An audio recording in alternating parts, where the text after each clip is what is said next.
Hello, everyone. I'm so happy to share this video with you because I really enjoy the information. I think it was fantastic, and especially because it's very useful and has a lot of practical implications, which I like. But at the same time, he is very knowledgeable about the theory and in the autism field. So something I point out that caught my attention was the components of a behavioral plan. So he's changing the focus from the behavioral issues or the behavioral components. He's shifting the attention towards the triggers, which is more important. So I think that's a great change of paradigm, like focusing on the triggers, like what's causing that unwanted or potentially danger behavior. Um, and something that I like is his approach about teaching skills to deal with these triggers. So, for example, let's say like this kid is throwing a huge tantrum or whatever, and we're trying to acknowledge and trying to work out that situation, that behavior. He says, well, before do that, just do some observations, do some thinking, and find out what is detonating that situation in the first place. Uh, and always be careful that reward all new skills. Uh, and it's very important to establish a motivation to learn these new skills. Say, for example, with intrinsic motivation or extrinsic motivation. Intrinsic meaning that it's important for us to focus on our clients' interests and what keeps them motivated, and also trying to involve more people like stakeholders or maybe the family members, even their peers, to be as funds of motivation. But what I really like, and not, I don't mean to brag or anything, but something I've been doing for the last couple of years on my private practice is building upon my clients' strengths. Instead of focusing on the deficit, I'll always try to focus on what my clients do, what makes them unique and strong, and what is it that's what are the characteristics that are more uh, strong in their personalities, and start building upon that.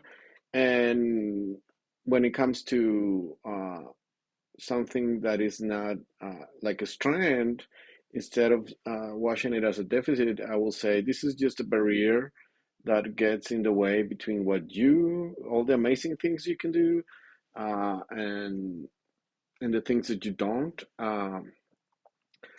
I really like the PECs and the six phases of PECs program. And the first one was how to communicate. That was very important. Like, how are we communicating with our clients? He acknowledged that there are three different levels of autism. So for level one, for level three is more about the visuals, because a lot of individuals with autism, with the level three diagnosis, they don't develop like language and things like that, or verbal language. So just showing the visuals.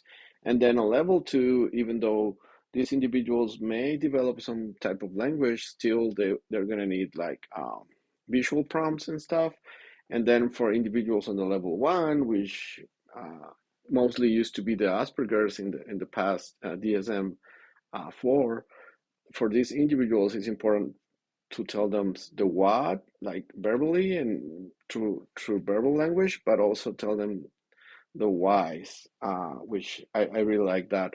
Um, it's important to help them to discriminate among pictures, and then to create like sentence with the structure, answering questions, and finally commenting. So I think that was very good.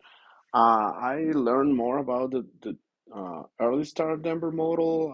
I know this was one of the first ones in the autism behavioral field, and it uses a lot of video modeling, structured learning, with the what and the whys and the role plays. the peer sensitivity training, autism society chapters, and things like that. There's a lot of strategies to work or help or teach our clients with autism. So one of my favorites is the video modeling, which assess behaviors and targeting skills and oppose of like triggers and environment.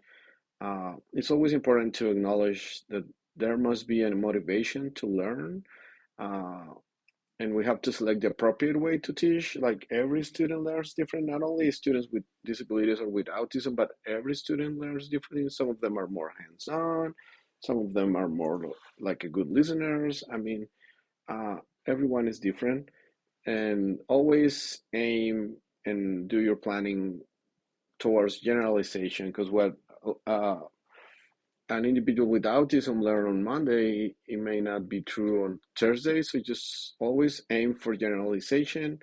Um, Another training he mentioned was the peer sensitivity training.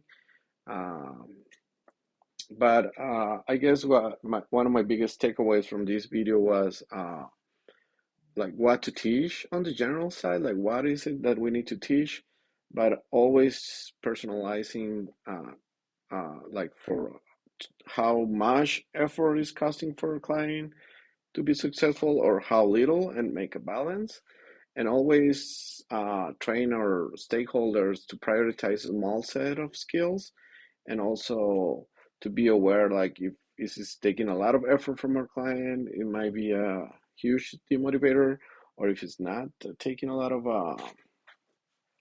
effort, which is also could be a demotivator because they might be becoming comfort and they don't want to do the job.